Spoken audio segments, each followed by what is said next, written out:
Lundi 18 mars 2024, on est juste à 5 jours de l'élection présidentielle tant attendue. Votre émission campagne révisée, un nouveau numéro mbokk yi ñu leen di nuyu di leen ziar di leen dalal ak jàmm ci seen émission bi di campagne révisée ñu jagleel ko li nga xamante ne nii mooy campagne électorale bi niñ ko doon defee bi mu dooree ba tey noonu lañ koy wéyalee maanaam guddi gu nekk ñu daje fi waxtaane li nga xamante ne nii mooy campagne bi jëm ci élection bi nga xamante ne nii juróomi fan kot moo ci des kon ñuy wéyal campagne bi tey ci suñu émission campagne révisée comme niñ ko baaxoo di def dañ fiy dalal ñoo soit candidat yi bu mu nee nekk à défaut ñu am au moins représentant yu leen fi toogal ngir partager ak askan wi li nga xamante ne nii mooy seen objectif ci réew mi li tax bokk ñuy laaj boppu réew mi. kon tey ñaari candidat yi am ñu leen fi toogal mooy kii di Malick Gakou nekk candidat jiite it parti boobu ñu naan grand parti waaye it le candidat au pouvoir di Amadou Ba nga xamante ne ni mooy candidat wu coalition présidentielle bi ñoom ñaar ñoo fi toog ñu leen fi teewal nag candidat bi di Amadou Ba ki ko fi teewal tey di monsieur Louis Christophe Thione di coordonnateur du groupe de réflexion et d'appui aux actions politiques du président mu nekk aussi membre du pôle communication du candidat de Benno Bokk Yaakaar maanaam Amadou Ba ni ma leen ko waxee woon sànq monsieur Thione ñu ngi lay nuyu di la dalal ci plateau bi. maa ngi leen di fay di leen sant di leen gërëm ci dalal bi ngeen ñu dalal tey pour ñu mën a jokkoo ak Sénégal wax leen lan la ñu nam def ci at yi di ñëw bu ñu joxee pouvoir bi. ñi ngi nuyu téléspectateurs yëpp vraiment di kontaan trop ci ñëw ci plateau bi pour waxtaan ak yéen waxtaan ak askan wi di nuyu sama naataango bi ma toogal ci plateau bi muy monsieur Thiam di am yaakaar rek waxtaan bi buñ ko waxtaanee ba pare ay xalaat yu rafet dina ci mën a fës yoo xam ni maanaam dina jëriñ askan wi daal jërëjëf monsieur Thione ni nga ko waxee kii di monsieur Serigne Thiam également moo ngi ci plateau bi moom mu ngi bokk ci grand parti nekk aussi ki ñu dénk lépp luy wàllum élection ci parti boobule Serigne Thiam ñu ngi lay nuyu di la dalal yow it. Merci beaucoup Ourey maa ngi am vraiment mbégte c'est un réel plaisir de te retrouver pendant plusieurs années je rappelle que on a des liens très forts depuis l'université Cheikh Anta Diop de Dakar nga fekk ma fa ñu dalal la nga nekk référence ku mës a am ambition très fixée d'ailleurs ba may ñëw rek ñëpp a ngi koy wax bi ñu xamee ne yow laa nekkal donc c'est notre plaisir vraiment partagé au-delà de li nga xam ne moom indi fii muy représenter le candidat El Hadji Malick Gakou sur la coalition Gakou 2024 à ma qualité de chargé des élections au niveau national et que nekk cellule des cadres c'est un plaisir aussi ñëw fii pour la première fois di ñaan aussi les ambitions fixées yi nga xam ne moo tax tey li fi nekk yëpp am ngeen atteindre ko pour le bonheur des Sénégalais mu nekk njëriñ mu nekk aussi des émissions de haute qualité te loolu noonu xam nañ ni moom lañ fi toogee ginnaaw di nuyu sama naataango aussi monsieur Thione di ko remercier aussi si teewaay bi di ñaan yàlla rek programme yi ñu fi war a waxtaane ak actualité bi que les bénéfices li si war a génn comme xalaat muy njëriñu askan bi yëpp. am mbëgte gu ñu toll tam di la dalal ci plateau bi ndax ni nga ko waxee ci ñi ñu ma dalal biir ci université Cheikh Anta Diop nga bokk kon mu mel ni annoncé nga ko tey dañuy waxtaanee actualité campagne électorale bi doog ci toftal li nga xamante ni nii mooy programme mu candidat yi ngeen fi teewal sans plus tarder donc dañuy dugg ci waxtaan wi di ko ubbee campagne électorale bi. tàmbali na ëpp na léegi une semaine candidat yi ñu ci bëri nekkoon Dakar ci première semaine bi ñu nemmeeku ci week-end bi ne ñu bëri ci ñoom commencé nañu génn capitale bi di dugg ci biir gox-goxaan yi ngir rek mën a taataan li nga xamante ne ni mooy avis peut-être yi nga xamante ne ni moom la Sénégalais yi am ak aussi convaincre leen ngir ñu mën leen a votel bu dibéeree ci ngoon incha allah ku ci nekk am yaakaar gagné. kon ñu xool candidat yi ni ñu nekkee woon Dakar mu mel ni soppeeku na ñu am ñu ci bëri génn nañ ci région yi ñu teewlu reportage bi bu Mansour Diassé teewaat ci plateau bi. fecc ak woy ñoo rythmé woon tertu bi nga xamante ne ñu ngi koy defal kii di candidat Benno Bokk Yaakaar di Amadou Ba fële ca Kédougou Matam Kanel ak Kidira moom nag profité na ci bile occasion di xamle ne kii di Bassirou Diomaye Faye amul xam-xam amul expérience moo tax muy xamle ne daa bëgg a indi monnaie bu bees fii ci Sénégal mooy xaalis boo xam ne ci Sénégal kese ñi koy jëfandikoo mooy saafantoo bi am diggante kii di Khalifa Sall ak Amadou Ba gannaaw bi seen caravane dajee foofule caravane Diomaye président gannaaw ba mu jógee ca Ziguinchor te mbooloo mu bëri teewtu ko foofule yegsi na dimanche bi fële ca Sédhiou kii di Sonko nag mu ngi profité ci bile occasion di woo kii di jawriñ bi gàllawul li féetoo ci biir réew mi mu jël ay matukaayam ndax njort nañ ñu daje fële ca Sédhiou wala ca Kolda ak caravane bi nga xamante ne moom la Amadou Ba jiite ci ay rëq-rëq mun nañ cee am Mamadou Aliou Diallo sa jamono boobu mu nga woon fële ca Daara Jolof Thierno Alassane Sall nekkoon Dagana Richard Toll ak Saint-Louis kii di Malick Gakou nekkoon ca Thiès ak Golf Sud Anta Babacar Ngom candidat bu coalition Alliance pour la relève citoyenne ARS moom nag digg na fële ca Kaffrine dimanche jii ne dina créer benn centre de formation boo xam ne dinañ ci former ay ndaw ngir ñu mën a am métier kii fi nekkoon njiitu jëwriñ yi di Idrissa Seck di candidat bu coalition Idy 2024 moom nag amaloon na meeting fële ca terrain ACAPES samedi bii ñu génn ak caravane ci Pikine ak Guédiawaye ci dimanche ji le alors niñ ko gisee kon candidat yi ñu bëri génnoon Ndakaaru waaye monsieur Thione mu mel ni yéen seen candidat Amadou Ba il faisait partie presque des premiers candidats yi nga xamante ne ni ñoo njëkk a génn Ndakaaru daanaka moom defagul dara Ndakaaru lépp ci biir dëkk bi ci yeneen gox-goxaan yi la ko tàmbalee lan moo tax ngeen jël décision boobu. waaw c'est vrai que sunu candidat depuis campagne bi mu commencé ba tey moom daanaka dafa teel a génn Dakar dès que bi ñu président signé décret bi fixant la date du 24 mars pour l'élection présidentielle candidat Amadou Ba dafa dem parce que lui c'est un homme du terroir de l'intérieur xam na li xew ci biir gox-goxaat yi xam na ni aussi gox-goxaat yi am na électorat bu am solo bu fa nekk te ñoom bu ñu la joxee seen kàddu maanaam dañ koy mottali te ñun loolu dafa bokk ne mos a bokk suñu stratégie ñun dañ jàpp ni c'est vrai que war nañu def campagne dans les villes mais aussi il faut qu'on ñu sóoraale aussi la zone rurale puisque la zone rurale elle est des fois décisive aussi dans le choix des candidats ou en tout cas dans l'élection présidentielle et ñun score yi gën a bëri souvent ñun zone rurale lañ koy gën a def donc mënuñu toog Dakar mais aussi ci déploiement bi dañu am benn forme d'organisation dana am ay caravanes yoo xam ñooy sillonner les villes mais aussi dañu am en même temps la grande donc délégation ou en tout cas la grande nu ñu koy waxeeti encore en tout cas équipe bu mag bi. ñi ànd ak candidat bi. dañuy obligé def le territoire national wër ko lépp. mais quand même au-delà de ça am nañ ay caravanes ñuy organiser dans les centres urbains n'est-ce pas te loolu c'est la responsabilité des différents leaders. leader bu ci nekk sa gox tu as la responsabilité d'organiser sa gox de telle sorte que animation politique bi yaa ko fa yor mais candidat bi moom c'est un candidat il a une audience nationale. maanaam moom askan bi yëpp la war a waxal kon donc mënul toog Dakar rek il faut que mu génn dem wax ak askan bi aller à la rencontre de son peuple et le peuple c'est pas tout simplement ñi dëkk en ville le peuple c'est ceux qui sont dans les zones rurales c'est ceux qui sont dans les villes secondaires mooy ñi nga xam dañ nekk ci régions yi gox-goxaat yi donc moom vision boobu la am moo tax mu dem à la rencontre de ces personnes là depuis lors pratiquement on a fait l'ensemble la moitié du Sénégal actuellement il compte revenir à Dakar sous peu ça veut dire que la mission est bien accomplie mais tout compte fait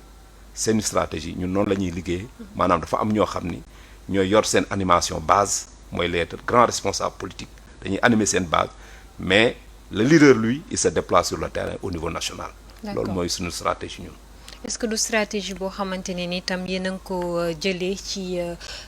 défaite peut-être yi ngeen am ci grande ville yi ci élection législative yi passé est-ce que du loolu moo tax ngeen ne na ngeen dem jëli fi renforcer ji fi nga xamante ne ni fa ngeen ëppoon ay voix après li ci des nga xam ne da ngeen ko ñàkkoon ngeen jéem ko dabu. mais xam nga élection yi bokkuñu tam. booy comparer da ngay comparer élection yu bokk. xam nga élection législative yi ñoo fi mujj. ak élection locale yi. municipales yi. loolu benn type d'élection la. dafa différent avec les élections présidentielles ou une élection présidentielle autant pour moi élection présidentielle comme ni ñu koy waxee damay dégg nit ñi di ko wax souvent les politiques c'est la rencontre d'un homme avec le peuple je dirais pas son peuple parce que kenn moomul peuple bi c'est le peuple de tout le monde le peuple par essence il est libre il est indépendant il est autonome mais c'est la rencontre d'un homme avec un peuple et cet homme il vient avec un programme c'est aussi un moment solennel où le candidat vient exposer ses ambitions pour le pays. Alors donc ça veut dire que élection bi ñu ko comparer rek dañuy def erreur élection locale leneen la te élection locale li ci xew xam nañ ko élection locale yi souvent Benno Bokk Yaakaar nous sommes partis dans des listes qui étaient complètement dispersées parce que nit ñi am na moment boo xam ne dañu choisir candidat bi il n'a pas fait l'unanimité président dafa proposer candidat dans beaucoup de localités le candidat ne faisait pas l'unanimité du coup il y a eu des listes parallèles il y a eu des votes sanctions looloo tax peut-être opposition gagné ñu mais si tu cumules toutes les voix de Benno Bokk Yaakaar dans beaucoup de localités de mairies de villes qu'on a perdues et beaucoup de départements qu'on a perdus si tu cumules les voix en tout cas enregistrées par les différents candidats de Benno Bokk Yaakaar ça dépasse de loin les voix de toute l'opposition réunie donc ça veut dire que c'est pas la même situation et que ñun am nañ yaakaar que les centres urbains n'ont pas lâché la coalition Benno Bokk Yaakaar c'est vrai que nag dans les centres urbains il y a énormément de difficultés loolu dañ koy nangu tey parce qu'il y a la conjoncture internationale qui est très difficile il y a eu la Covid il y a eu la guerre russo-ukrainienne il y a peut-être la rareté des denrées etc donc il y a énormément de problèmes qui assaillent les citadins de telle sorte que peut-être dañuy yaakaar ni lépp nguur gi la alors que c'est une conjoncture internationale yemul Sénégal rek àdduna si moo tëddee noonu jafe-jafe yi fépp la boo demee France tey am nay jafe-jafe Amérique am nay jafe-jafe donc Sénégal mënu ci génn nous sommes dans le cadre de la globalisation et de la mondialisation donc jafe-jafe yu am feneen rek da nga koy sentir Sénégal. d'accord bon ñu dinañ xam ndax jafe-jafe yooyu am ngeen ci ay solution bala bokk yan solution ngeen ci proposer ci seen programme mais balaa boobu Serigne Thiam par rapport ak campagne bi ak le candidat Malick Gakou depuis le démarrage de la campagne ñu ngi koy gis moom mu ngi wër aussi mu démarré tamit fiefam diggante Pikine ak Guédiawaye mu nekk aussi Pikine département bu am importance parce que dañ lay wax ne Pikine daanaka boo ko gañee da ngay am espoir ci li des certes du regroupé wul électorat bi yëpp mais lu bëri ci électorat bi dafa nekk Pikine loolu moo tax ngeen dooree fa wala lim fa sosoo moo tax ngeen choisir dooree foofu. Merci Ouleye si question bi effectivement dañu nekk si en pleine période de campagne depuis bu ñu annoncé avec le décret convoquant le scrutin ñu xam ni li nga xam ne doon nañ ko xeex aussi pour la tenue des élections que le président Macky Sall aussi quoi qu'il advienne bu mu dépassé le 2 avril c'est pas parce que dañ ko imposer wala dañ ko wax mais li ñu tënk ñëpp moo ko wax muy la constitution qui nous est chère ki nga xam ne moo nekk l'âme de notre société bi nga xamee ne avec des vraiment stratagèmes et péripéties ak li xew yëpp finalement ñu jàpp date bi ñu jàpp ko nag à des moments très difficiles à des moments yoo xam ne tout ce que la campagne pouvait présenter en temps normal daf ñu ko xañ donc qu'est-ce qui se passe maintenant il faut s'adapter selon le contexte et il faut s'adapter selon les situations mu nekk ci contexte bu doy waar contexte Ramadan ñëpp xam nañ ne Ramadan sénégalais yi dans la grande majorité dañu ko fonk et à des certaines heures lu ci bëri ci ay tâches ménagères la ñuy nekk à partir de ngoon bi donc boo nekkee candidat da nga war a allier les deux da nga fexe de telle sorte que la situation électorale li ngay war a def nga def ko mais bul jéem a porter atteinte aussi ci loo xam ne tey dinañ ñàpp ni xanaa xamuñu ci weeru koor lañ nekk donc il fallait avoir un programme non seulement en un temps limité ci 12 jours yu ñu am compte tenu de l'ensemble des régions ak li nga xam ne moo nekk à l'intérieur de la région de Dakar ñu xool nan lañ ko war a defee ñu defee ko benn dispatching boo xam ni dañuy jàpp ni les 4 premiers jours il faut rester à Dakar après nga sortir à Thiès revenir à Dakar jéem a sortir soit à Mbour en tout cas avoir Saint-Louis ou Kaolack su ci xajee mais su ci xajut aussi tamit une campagne électorale il y a la présence physique mais une campagne électorale il y a une communication aussi à distance boo xam ni les représentants yi nga am ñoom mun nañ ko doxal ndaxte ce n'est pas le jour J ngay xaar pour mun a wax ak Sénégalais yi donc ci kaw loolu bi ñu toogee ñu waxtaan avec le directoire et tout moom il a préféré commencer par Thiaroye-sur-Mer fa la juddoo moo tax en face de quai de pêche bi keroog ñu ngi fa yegg ay guddi avec géej bu yëngatu sax ba xam nga suñuy tradition rek les gens ont dit que ne géej gi daa yëg ni doomam daf fi ñëw parce que man tax ñemewu ma ko woon parce que xaw ma ndox donc du coup dama sori mais géej gi yëngu na woon nit ñi kontaan parce que nit amuloo lu dul fi nga sosoo qu'importe dayoo boo toll qu'importe loo munti am amuloo lu dul fi nga sosoo donc dans l'esprit de concilier la campagne et la reconnaissance par rapport fi nga xam ne moom la juddoo ñu dem foofu pour mu démarrer foofu benn thématique boo xam ne aussi du programme bi mais def ne ndekam ci quai de pêche bi laa ñëw il va falloir ma waxaale Thiaroye bi nekk terroir boo xam ne ay immigration laal na ko waxtaan ak njabootam waxtaan ak jeune am waxtaan ak yëpp donc premier jour de campagne foofu lañ ko tijjee nga xam ni loolu dafa demoon non seulement pour nemmeeku leen mais wax aussi lu jëm ci pêche beeg immigration yeeg ainsi de suite. Donc globalement ñu toog foofu ba le lendemain ñu dem Pikine aussi Pikine boobu nga junj Pikine ñëpp xam nañ ni c'est une ville politique c'est un département très très très politique depuis ba ñu amee indépendance ba léegi y a que des ténors yu nekk foofu ba pare y a une population électorale extrêmement dense boo xam ne mi ngi foofu ki ñu fa seetu woon nag dalal ko ce sont nos responsables Gaynde Badiane responsable départemental mu dem foofu parce que aussi bi mu jógee fi mu juddoo wane ni qu'importe les situations c'est un banlieusard c'est un fils de la banlieue ñu ngi koy tooñ nañu wax le président banlieusard mu delluwaat ci banlieue bi encore toogaat Pikine parce que tu peux pas faire Thiaroye-sur-Mer ba pare doo demaat Pikine bi mu demaatee Pikine aussi mu am un accueil très chaleureux wax ak population bi wax ak ñoom ci fi nga xam ni ça fait depuis longtemps les problèmes yi fi banlieue bi di vivre parce que problème ñaar la urey li nga xam ni dañ la ko expliquer à distance nga comprendre ko di ko wax ak li nga xam ne yow da nga ko dund nekkoon ci biir pendant des années et des années comprendre ko xam ko foo munti dem xam nga ni fii nga yaroo fi nga màggee ci banlieue boobu donc nga juddoo Thiaroye bàggee Pikine terminer sa vie Guédiawaye je pense que si la banlieue était une carte def nga carte yépp donc loolu tax mu dem Pikine bi mu jógee Pikine ñu séen ko yépp le lendemain bi ñu ñëwaatee encore ñu resté waat dem Yeumbeul Nord dem Yeumbeul Sud dem Kër Massar foofu seeti fa aussi suñu responsable politique yu nekk foofu le maire Babacar Ndaw en même temps mu chargé le protocole du président Gakou mais en même temps aussi mu accueillir ko foofu aussi tamit bi mu fa demee tout ce qui relève de la situation conjoncturelle ci Sénégal mu wax ko loo xam ne mi ngi ci biir programme bi ak yéeneem ci foofu ba mu paree la dem Thiès aussi bi mu fa demee non seulement dañ fa amoon responsable bu mag a mag yàlla nattu bi élection yi desee ay 6 mois rek yàlla jël ko muy Daha Kanté ñu ngi koy ñaanalaat yàlla oyof suuf oyof si kawam yàggul dara mu mat 1 mois et demi soxnaam topp ko donc mu nekk situation bu très difficile ba pare ñu am fa responsable yu bari ñoom Alassane Kanté donc c'est tout à fait normal dans l'esprit encore de wane ni xam naa lu fi nekk te Dakar ak Thiès dafa jege si la dellu Thiès foofu bi mu fa demee non seulement dafa féddaliwaat kóllëre ak toute cette famille ñu doon représenté mais dafa wane ni la productivité ou le caractère économique bi Thiès am ba jàpp ni ay ëpp industriel et tout ça dellusiwaat Dakar bi mu dellusiwaatee Dakar après si la soog a dem Golf dem boo xoolee ñuy woon Golf ñuy Parcelles ñu def campagne bu civilisée daje faak le président Déthié Fall daje faak la coalition de Amadou Ba moom nekk foon mais am na ñu ko fa représenté pour dans l'esprit de dire que une élection doit être une fête contrairement ak nu ñu ko foogee ça doit être de l'effervescence bokk ndey ak baay ainsi de suite malheureusement nag peut-être di nga ci dugg am na yuy xew yoo xam ni xëy na mënoon na si ñàkk tey on devait faire la capitale à Dakar c'est-à-dire que gis nañ leen dem na ba Wakaam après mu signer la charte nationale pour pêcheurs yi ñuy teg ainsi de suite donc boo xoolee péripétie bi foofu la donc il nous reste peu de jours on va ressortir et on va rester à Dakar pour wane ni rek une campagne électorale soo xaaree ba élection jot nga ne da ngay wax ak le peuple tu as raté l'occasion raté nga ko parce que en réalité dans le fond un homme politique averti war na xam ne y aura une élection dans quelque temps at bii ñëw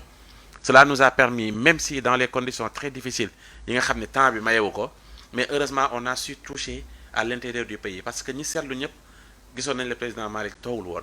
mi ngi woon à l'intérieur du pays tournée yu bëri def na ko fi boo xoolee amoon na ay échauffourées ak yenn force de l'ordre on demandait dañu war a am ay autorisation il y avait presque ay 19 arrêtés yoo xam ne génn na pour interdire ñu parce que la route mën na ay Louga ay Saint-Louis ay Matam avant ñu doon jaar ay Taïba Ndiaye jaar Mboro yooyu yëpp defoon nañ ko demoon Kaolack ñaari yoon donc sillonné nañ national ba nga xam ni loolu jiitu woon nañ parce que loolu c'est une question de non seulement campagne déguisée lañ ko doon wax à des périodes yoo xam ne nañ ko interdire mais au fond de campagne parce que tout homme politique son premier rôle politique c'est aller vers la rencontre de ses militants de ses sympathisants donc heureusement li nga xam ne loolu déroulé nañ ko benn yoon ñaari yoon def tournée nationale boo xam ne touché woon nañ pays bi moo tax suñu ñëwaatee on essaie de faire le complément wax ak les acteurs yi nga nekk ñoo nekk sur place et que après dérouler pour dem ci ay élections yu transparentes yoo xam ni le Sénégal sortira vainqueur seulement